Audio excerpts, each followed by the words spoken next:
Assalamualaikum warahmatullahi wabarakatuh.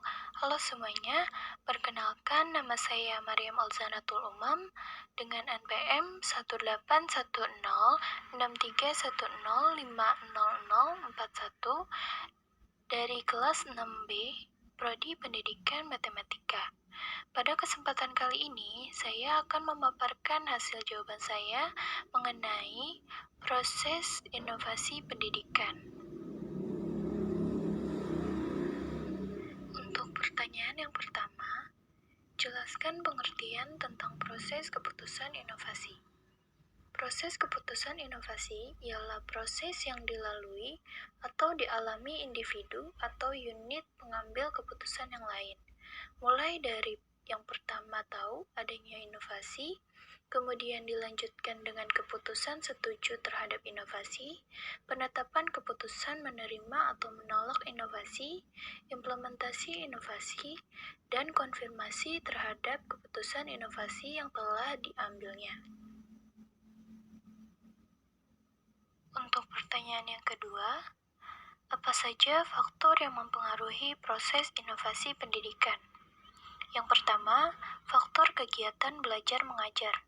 Yang menjadi kunci keberhasilan dalam pengelolaan kegiatan belajar mengajar ialah kemampuan guru sebagai tenaga profesional. Yang kedua, faktor internal dan eksternal. Faktor internal yang mempengaruhi pelaksanaan sistem pendidikan dan dengan sendirinya juga inovasi pendidikan ialah siswa. Sedangkan faktor eksternal yang mempengaruhi dalam proses inovasi pendidikan ialah orang tua. Kemudian, faktor sistem pendidikan. Dalam penyelenggaraan pendidikan di sekolah diatur dengan aturan yang dibuat oleh pemerintah. Penanggung jawab sistem pendidikan di Indonesia adalah Departemen Pendidikan Nasional yang mengatur seluruh sistem berdasarkan ketentuan-ketentuan yang diberlakukan.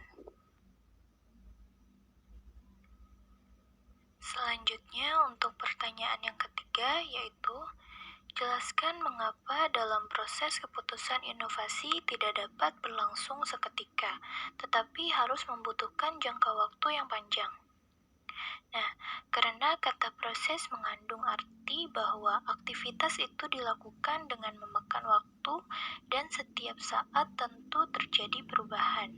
Berapa lama waktu yang dipergunakan selama proses itu berlangsung akan berbeda antara orang atau organisasi satu dengan yang lain, tergantung pada kepekaan orang atau organisasi terhadap inovasi. Demikian pula selama proses inovasi itu berlangsung, akan selalu terjadi perubahan yang berkesinambungan sampai proses itu dinyatakan berakhir. Kemudian, untuk pertanyaan yang keempat, yaitu sebutkan dan jelaskan ciri pokok keputusan inovasi yang membedakannya dengan tipe keputusan lainnya. Ciri pokok keputusan inovasi yang membedakannya dengan tipe keputusan lainnya yaitu dimulai adanya ketidaktentuan dan ketidakpastian tentang sesuatu inovasi.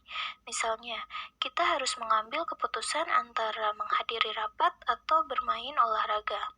Maka kita sudah tahu apa yang akan dilakukan jika olahraga, begitu pula apa yang akan dilakukan jika menghadiri rapat.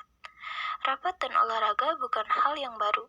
Pertimbangan dalam mengambil keputusan mana yang paling menguntungkan sesuai dengan kondisi saat ini.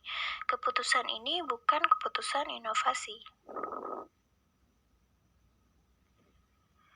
Untuk pertanyaan yang terakhir, menurut Selman, Dunchan, dan Holbach pada tahun 1973 membagi proses inovasi dalam organisasi menjadi dua tahap, yaitu tahap permulaan atau initiation stage dan tahapan implementasi atau implementation stage. Jelaskan langkah-langkah pada dua tahapan yaitu tahapan permulaan dan tahapan implementasi. Tahap permulaan. Langkah yang pertama yaitu langkah pengetahuan dan kesadaran. Sebelum inovasi dapat diterima, calon penerima harus sudah menyadari bahwa ada inovasi, dan dengan demikian ada kesempatan untuk menggunakan inovasi dalam organisasi. Sebagaimana telah kita bicarakan pada waktu membicarakan proses keputusan inovasi, maka timbul masalah mana yang dulu tahu dan sadar ada inovasi atau merasa butuh inovasi. Maka Roger dan Shoemaker mengemukakan seperti mana dulu ayam atau telur, tergantung situasinya. Mungkin dapat tahu dan sadar inovasi baru merasa butuh atau sebaliknya. Kemudian langkah yang kedua yaitu langkah pembentukan sikap terhadap inovasi. Dalam hasil penelitian menunjukkan bahwa sikap terhadap inovasi memegang peranan yang penting dalam menimbulkan motivasi untuk ingin berubah atau mau menerima inovasi. Paling tidak ada dua hal dan dari dimensi sikap yang dapat ditunjukkan anggota organisasi terhadap adanya inovasi, yaitu yang pertama, sikap terbuka terhadap inovasi, dan yang kedua, memiliki persepsi tentang potensi inovasi. Kemudian, langkah yang ketiga, yaitu langkah pengambilan keputusan. Pada langkah ini, segala informasi tentang potensi inovasi dievaluasi jika unit pengambil keputusan dalam organisasi menganggap bahwa inovasi itu memang dapat diterima dan ia senang untuk menerimanya, maka inovasi akan diterima dan diterapkan dalam organisasi.